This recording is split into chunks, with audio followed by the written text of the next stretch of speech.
Welcome, everyone. Thank you, Gillian, for that very kind introduction. The Women's Library in all its iterations has been at the centre of the history of women's activism, and I'm very delighted to be here to give a talk on this theme. I want to thank you all for coming to my talk, especially in this awful weather. It's good to be surrounded by people who are interested in the topic. Thank you also to the people watching online, and I just want to send love to my darling granddaughters, Reka and Dora, who are watching in Hungary. The future of our world is safe in their hands and in the hands of other young people like you dotted around here. That I am sure. Okay, to start. When I was a much younger feminist, I shared the conviction of many radical feminists who believed that once we abolished patriarchy, women's subjugation would end. And this would lead to a more equal society. The liberation of women, we argued, would lead to the liberation of all. Male power was seen to be the enemy. In contrast, women, by our very nature, were united by our experiences of oppression. Today, my beliefs seem naive, as indeed they are. Women, as we all know, are not a homogenous group, all fighting for the same rights. Indeed, we are both united and divided by class, ethnicity, nationality, politics, and so on. And it is this diverse nature of women's activism that I'll focus on tonight. And this will lead me to examine the question of intersectionality. My first theme is that so many of the women activists were very ordinary, not rich, not famous. They were often working class and focused on working class issues. This is Lilian Beloka. Here she is skinning cod in a whole factory, and I'll tell you a bit of her story. Imagine this, it's 1968. In the first 2 months of that year, 3 hull trawlers keeled over in the fierce Atlantic Sea close to Iceland. Hurricane force winds, giant waves, and sub-zero temperatures led to the ships icing up and then sinking in the freezing Arctic waters. 58 men died. Trawler fishing was the most dangerous occupation in Britain, 5 times more dangerous than coal mining. What, as a mother, daughter, wife, are you going to do about these devastating accidents in which so many of your men died? Lilian Beloka, daughter, wife, and mother of trawler men, knew what to do. She led hundreds of angry, grief-stricken women to confront the owners of the trawlers and to demand that ships be fitted out with safety equipment. No owner would talk to them. So Big Lil, as she was known, accompanied by other trawler wives, travelled down to London to see the Home Secretary and asked him to reform the industry. He was convinced by their suggestions, and the Labour government adopted all of the 88 safety measures recommended by Lilian Beloka and her group. The direction of these very ordinary working class women had made trawler men a lot safer. Sometimes working class women use entertainment as activism. In 1972, a group of 8 women sought to raise money to buy a dartboard for their male relatives who were in the local hospital being treated for cancer. When they had bought their dartboard, they raised money for cancer research, and then in 1984 for the striking miners. They called themselves the Dolly Mixtures. And this is a packet. If anybody wants to try them afterwards, they're a very unique little, what is it, little parcel. Anyway, the Dolly Mixtures sang, danced, and told jokes in working men's clubs across the northeast of England. The Dolly Mixtures entered a man's world. Apart from strippers, women were not allowed into working men's clubs. The 8 women, as you can see here on the left, sometimes dressed in chicken costumes, sometimes in Carmen Miranda outfits with fruits on their heads, as you can see here. I love their balloon apples and bananas, don't you?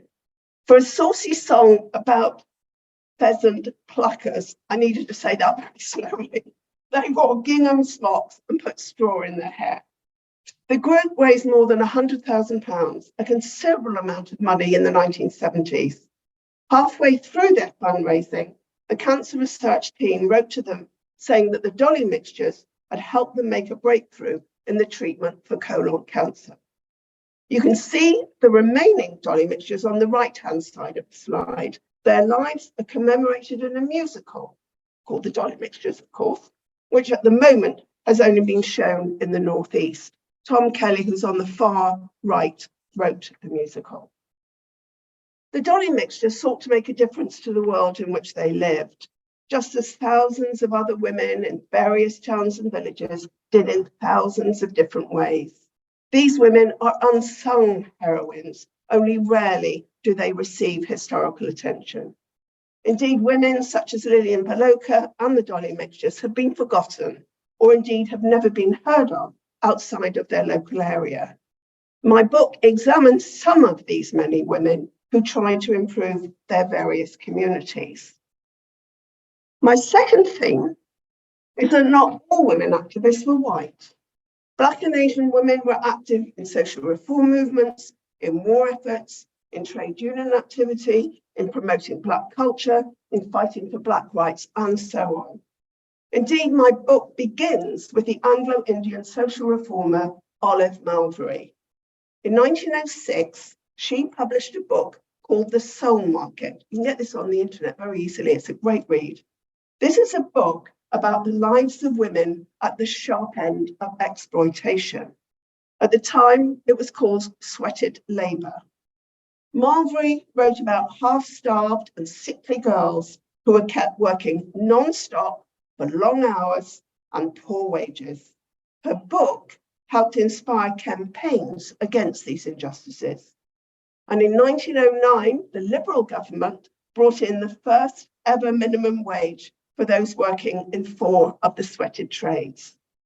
Olive Malvery wrote many books highlighting various injustices and gave the money earned from them to build shelters for homeless women. We move on to 1939 and the outbreak of war. During the Second World War, some women trained as spies. This is a memorial to one of them, Princess Noor Inayat Khan, a Sufi Muslim of Indian descent.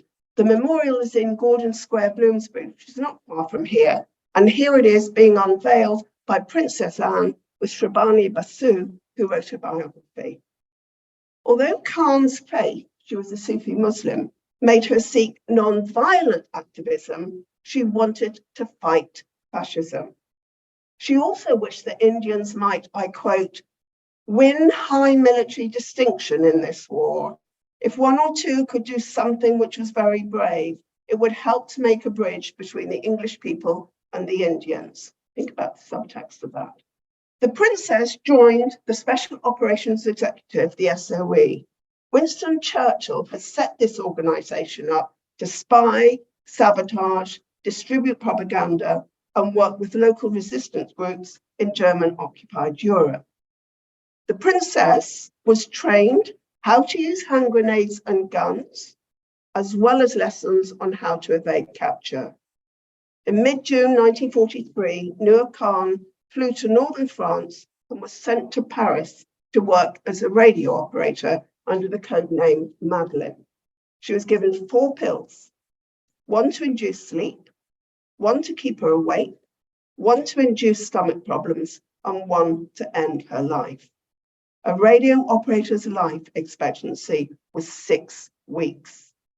4 months after she arrived in France, the princess was arrested. She was taken to a prison camp in Baden-Württemberg, and here she was kept handcuffed in solitary confinement for 10 months before being transferred to the Dachau concentration camp.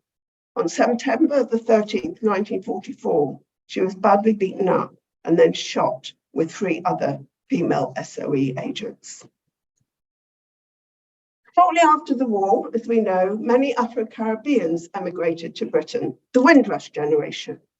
In March 1958, Claudia Jones, pictured here on the left, founded Britain's first influential Black newspaper, the West Indian Gazette, a paper which reported on life both in the Caribbean and in Britain, and acted as a catalyst for economic, social, and political equality. It also reviewed and publicised the work of Black artists, writers, musicians, painters, because Jones believed that a people's art is the genesis of their freedom. Long before the emergence of cultural studies, Jones recognised that culture forms part of our personal identity. And without an acknowledged and celebrated cultural heritage, Black identity would be submerged in the mass bundle of a problematic white Britain.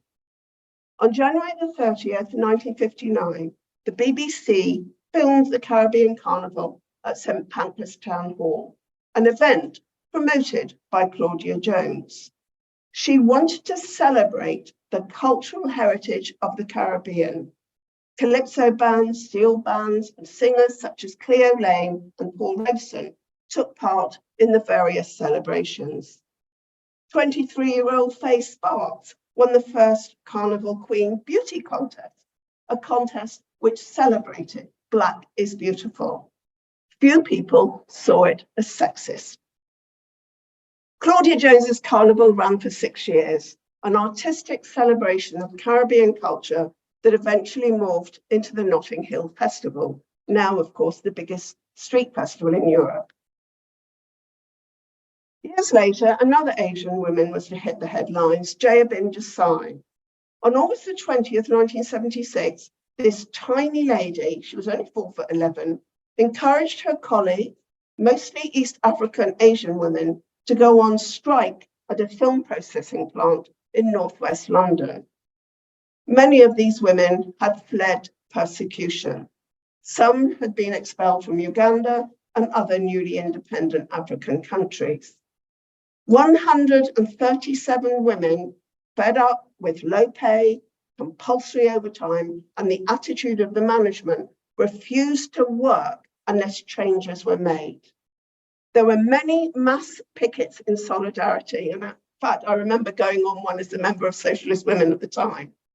Surprisingly, the Asian women gained support from the predominantly white male trade unions. The miners, steelworkers, dockers, and others gave support by helping to picket the factory and raise money for the strikers. The strike failed, but it sent out an important message that workers across the race spectrum need to work together. And you can see Jaya Bin Desai here holding a placard saying, "The workers united will never be defeated." In the background is another placard, Resonance for Today, which says, "Defend the right to organise, defeat the NAFF," and that's the acronym of a right-wing National Association for Freedom. My third theme of the book is that not all women activists were progressive. In 1931, Oswald Mosley founded his new party, which later became the British Union of Fascists, an anti-Semitic and xenophobic group. The BUF set up a women's section, and women soon comprised around 25% of the membership. As you can see here, women members wore a grey skirt, a black blouse, a black beret, and a party badge. No makeup or trousers were allowed, and you can see Oswald Mosley inspecting them. The most famous of all fascist women were the aristocratic Mitford sisters, Diana and Unity. Diana left her first husband for Oswald Mosley, whom she secretly married at the home of Joseph Goebbels. Adolf Hitler was guest of honor. The Daily Mail, surprisingly, gave them unqualified support. And here is an article dated January 1934 by the paper's owner, Lord Rothermere. In it, he says, "Britain's survival as a great power will depend on the existence of a well-organized party of the right. ready to take over responsibility for national affairs with the same directness of purpose and energy as Mussolini and Hitler. Now, need I say more? Change and continuity in history, I think. This is a photo of my paternal grandmother. She's sort of in the middle, and my father, who is sitting on the right. I'm Elizabeth Bartley, was chair of the Women's Liverpool Orange Order, an organisation which also has resonance for today. It was, and still is, a Protestant group which wants Northern Ireland to remain part of Britain. It used to be, and still is in parts, notoriously anti-Catholic. Catholics, and even those who married Catholics, were not allowed to be members. When my father fell in love with my Catholic mother, the whole Protestant family was horrified. And when my parents married in a Catholic church, my Orange Order relatives refused to attend their wedding. Now, the Orange Order mostly took part in fundraising events and helping in election campaigns, but they also took part in anti-Catholic riots, its members willing to throw bottles and stones at their opponents. They liked to demonstrate. Here they are, all my female relatives dressed in white with an orange sash. This sash has LOL embroidered on it. Of course, this means the Liverpool Orange Order, not lots of love or love and that. My grandmother, great aunts and aunts were ready to march with their men through the streets of the city. They often walked through Catholic areas, trying to intimidate the local population. This is a little-known group called the British Housewives League, formed just after the Second World War. During the Second World War, everyone had a ration book. Meat, butter, eggs, tea, cheese, milk, sweets, clothes, and petrol were all rationed during the war and continued to be regulated after it. In June 1945, a vicar's wife and mother of three, Mrs. Irene Lovelock, helped found the British Housewives League, and you can see her on the left-hand side of the photo with her hand over the microphone. A leading member argued if the miners, the bricklayers, the engineers, and all other classes of men could have a union, why can't women have a league to protect their interests? The Housewives League wanted to end rationing and put pressure on the Labour government to do so. The Housewives League also disapproved of the welfare state. They objected to free school milk and the fact that school lunches and cod liver oil was subsidised. When the Labour government announced it would set up the NHS, one of the women threatened to throw the health secretary, Aneurin Bevan, off a London bridge if he introduced it. Some say their actions contributed to the Labour defeat in 1951. It was certainly an election fought on rationing and the shortage of consumer goods. In that election, approximately 54% of women voted Conservative. My last example of the right. We move now on to the swinging 60s, and once more this has resonance for today. In 1968, a limited form of abortion was allowed. Two organisations, the Society for the Protection of the Unborn Child and Life, was set up to oppose it. For them, the sanctity of life overrode every other right, such as a woman's right to choose whether or not to have a baby. Indeed, the fetus was seen to have the same rights as an adult, basically because Roman Catholics, who soon formed the majority of its membership, believed life began at conception. This photo was taken in 1971, when around 8,000 people took part in an anti-abortion march in Birmingham.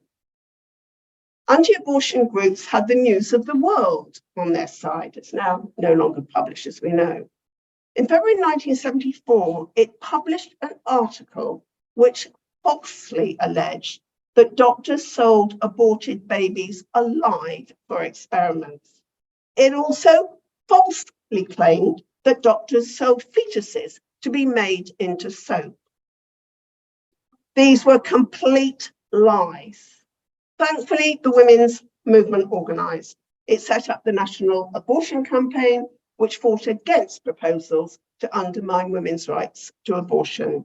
And as we know, these rights are under threat in America, and similar lies are being circulated. Now, my overall theme is that women are not a homogenous group.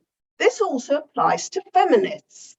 Over the course of the 20th century, there were a number of ideological differences between different groups of women, all of whom were activists fighting for equal rights. And I'll just offer a few examples. Firstly, the question of votes for women. Now, the story of the disagreements over tactics between the more belligerent suffragettes of the WSPU, here's a photo of Emily and Christabel Pankhurst dressed in prison clothes, and the more peaceful National Union of Women's Suffrage Societies, pictured here at a demonstration, is well known, and I won't go into that tonight. Neither will I look at the schisms within the Pankhurst families. I recommend you go and see the musical Sylvia, now playing at the old Vic for that. It ends on April the 8th, so you better be quick. It really is marvellous. Feminists did not just disagree on suffrage tactics. We know that some feminists opposed votes for women for class reasons, believing that it would entrench privilege.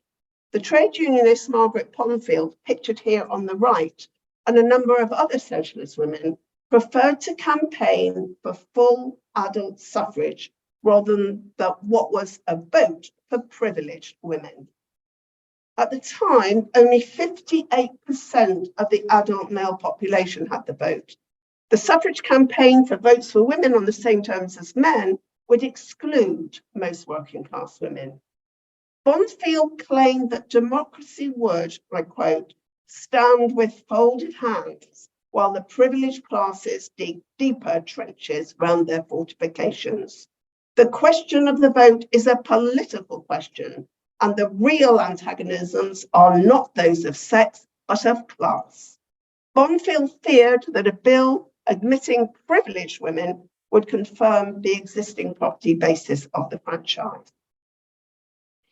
Feminists also disagreed over sex-based protective legislation, that is, laws which aim to safeguard women workers from long hours and poor working conditions.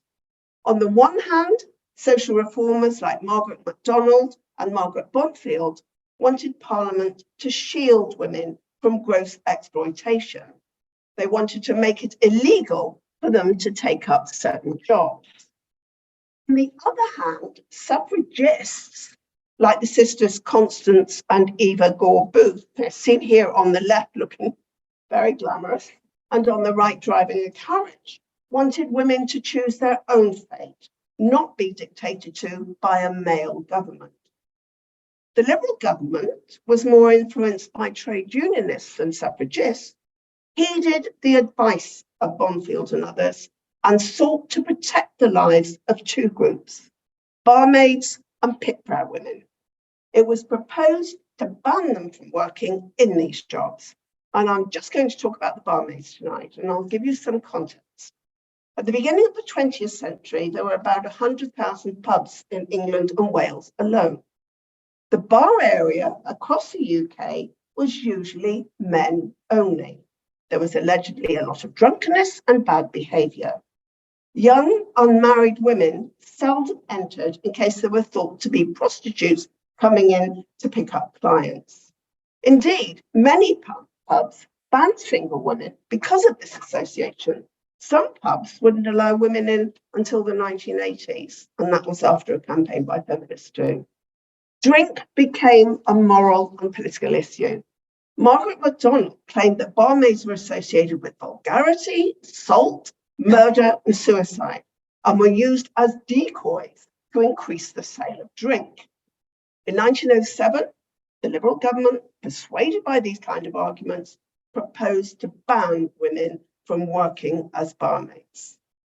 In contrast, the suffragist and feminist activist Eva Gore Booth, as you can see on the left, believed in women's right to work.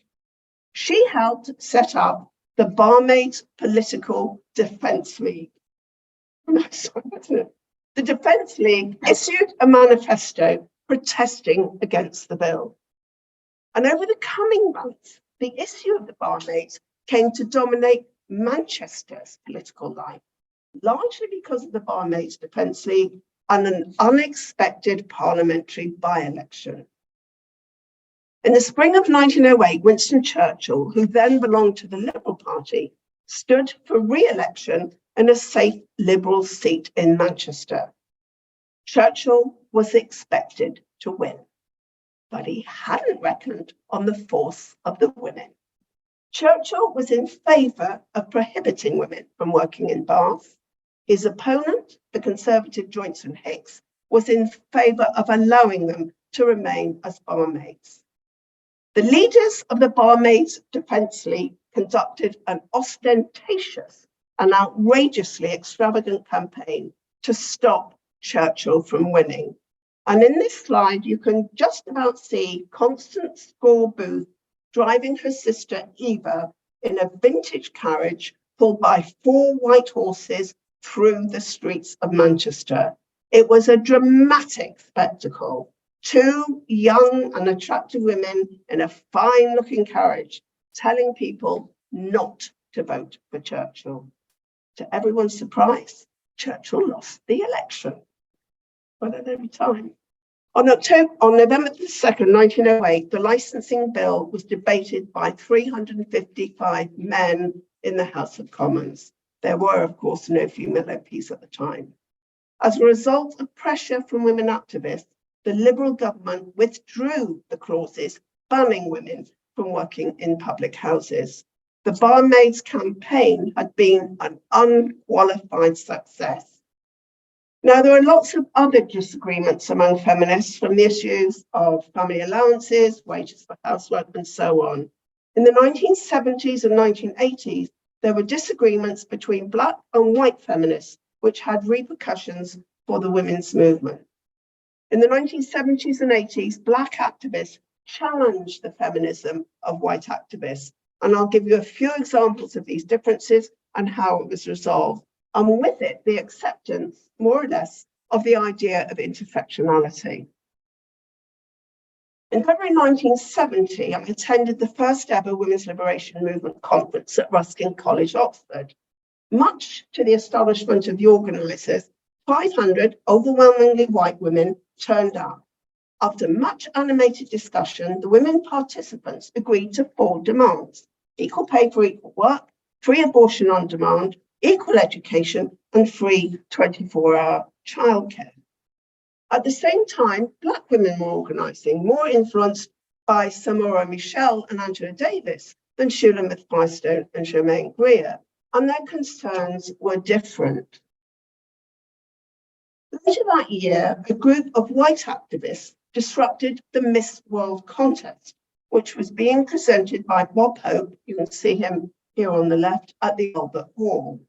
The event was televised, and each year drew an audience of 22 million in Britain and 100 million worldwide. Like the suffragettes who interrupted events in the early 20th century, their protesters dressed up for the occasion. They concealed plastic mice, leaflets, bottles, rotten tomatoes, and smoke bombs in their very smart handbags. In a coordinated move, a few women took out rattles from their bags. These were used as a starting gun for the rest to fire their missiles. It was well-regulated chaos. Bob Hope lost his cool. Julia Morley, who was the wife of the show's organizer, held his ankle to stop him from running off. The show was stopped and the live performance cancelled. 5 women, including Sally Alexander, a future professor of history, were arrested, charged, and fined. And their actions, as we know, are celebrated in the film Misbehaviour, starring Keira Knightley. A young woman from the Caribbean island of Grenada, Jennifer Hoston, pictured here, won. For the white protesters, the beauty contest degraded women.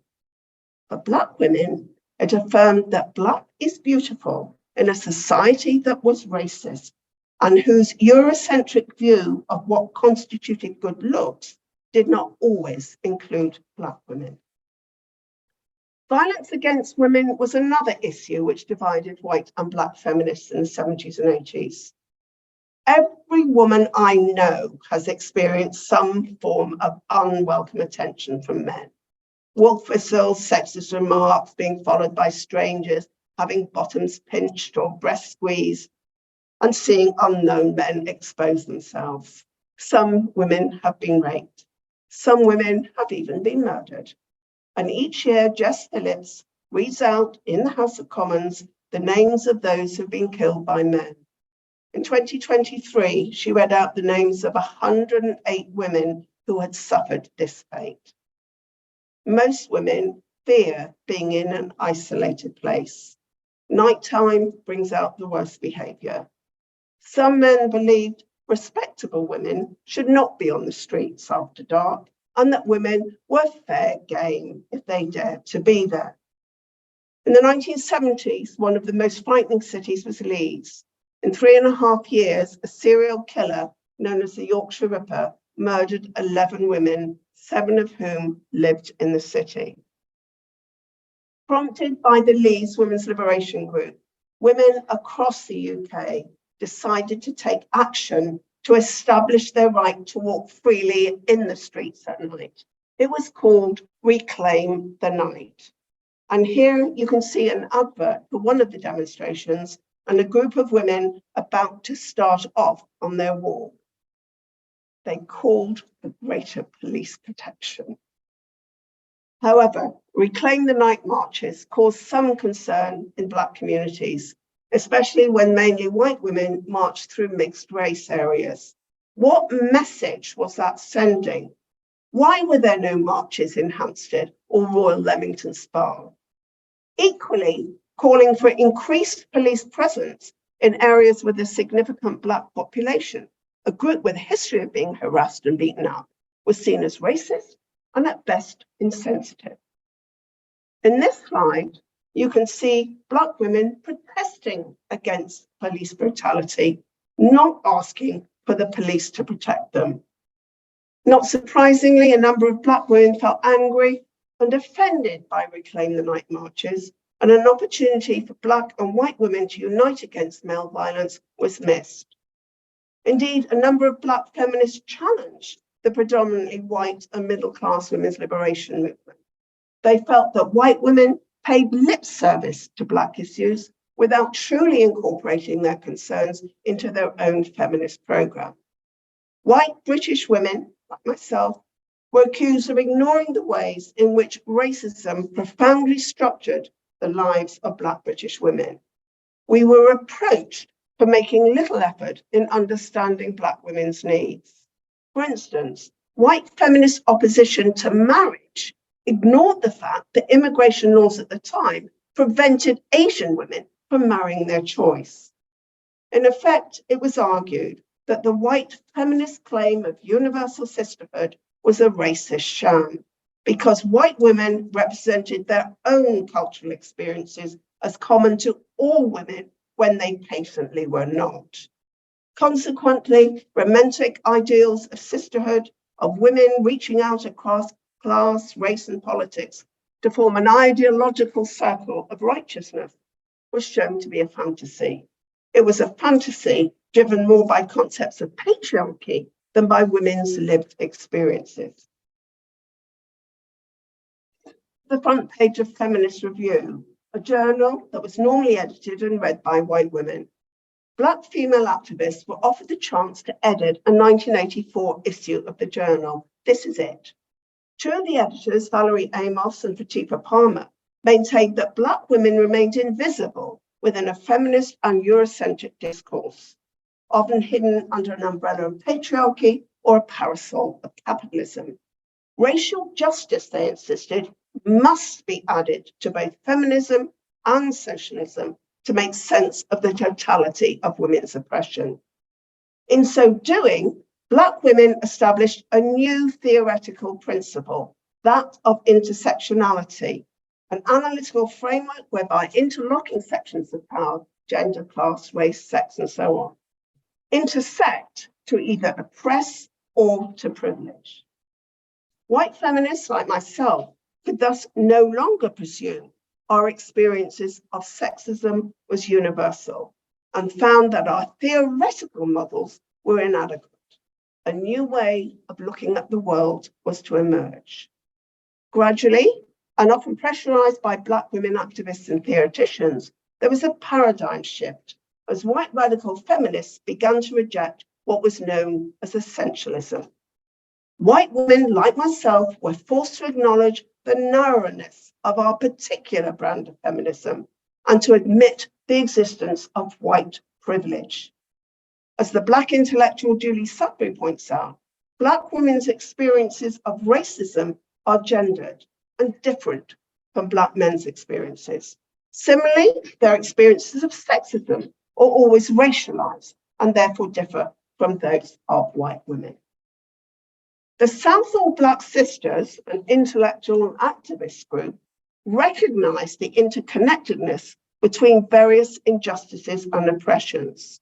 In their view, women, Black, Asian, white, and the working class should work together to fight injustice, not fight each other.